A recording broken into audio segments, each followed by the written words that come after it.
આમ જો તું અહીંયા શું કરવા આવ્યો? ગઠિયા ખાવા. પણ અહીંયા તું જોતો ખરા ખોડલ ગાંઠિયામાં ટ્રાફિક કેટલું છે અને તું અહીંયા પણ કેટલી વાર લાગશે આપણે? ઈ જેટલી વાર લાગે એટલી વાર. હું ખાય ને કોઈ દી ભૂખ સહન નથી કરતી, પણ આજ ભૂખ સહન કરી લઈશ. મારા મિત્રોને ખબર જ છે હું ભૂખ સહન નથી કરતી, પણ મિત્રો જ્યાં હે ને વેઇટિંગ હોય ને ત્યાં જ સ્વાદિષ્ટ ને સરસ જમવાનું મળે. અહીંયા છે ને પ્યોર સિંગ તેલમાં ગાંઠિયા ભજીયા મળે છે ને ભજીયામાં પણ એટલી વેરાયટી હોય છે ને. ગાંઠિયામાં પણ મેથીના ગાંઠિયા ને વણેલા ગાંઠિયા બે મળે ને વેફર ભજીયા તો આમ તમે જોવો ને તો અમારા ગામની બાઈઓ આમ જાય ને તો અડધું ગામ તો પાર્સલ મગવી લઈએ. એવું છે? હા, વેઇટિંગ તો બતાવો એકવાર તમે. મિત્રો તમે છે ને વેઇટિંગ જોવો ખાલી, આ કેટલું ટ્રાફિક છે ને એ જોવો તમે. લાઈનમાં વારો આવે. બોયડી સમઢિયારાના ખોડિયાર ગાંઠિયા ને ભજીયા એકદમ ફેમસ છે. અમારા જેતપુર તાલુકાના આજુબાજુના ગામમાં તો ફેમસ છે, પણ જુનાગઢ થી મોરબી થી બધેથી અહીંયા ખાવા આવે.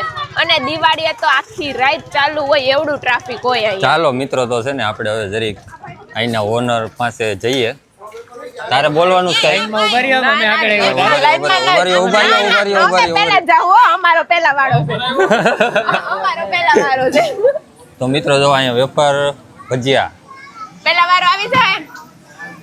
કેટલું વેઇટિંગ છે આપણે? તો મિત્રો જો 20 થી 25 મિનિટનું વેઇટિંગ છે.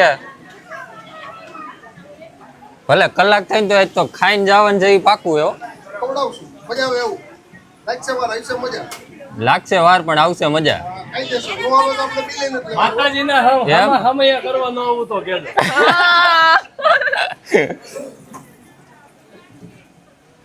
ચાલો મિત્રો તો આપણે એડ્રેસ બોયડી સમઢિયારા પહેલા જ કહી દીધું એડ્રેસ. બોયડી સમઢિયારા ખોડિયાર ગાંઠિયા એન્ડ ભજીયા, જ્યાં દૂર દૂર થી લોકો આવે છે ખાવા માટે. ફેમિલી સાથે જ આવે છે, એટલે કઈક ખાસિયત હશે તો જ ફેમિલી સાથે આવે. તો જલ્દી થી તમે લોકો પણ પહોંચી જાજો. તો મિત્રો ટ્રાફિક જો, ટ્રાફિક જામ હો હાવ.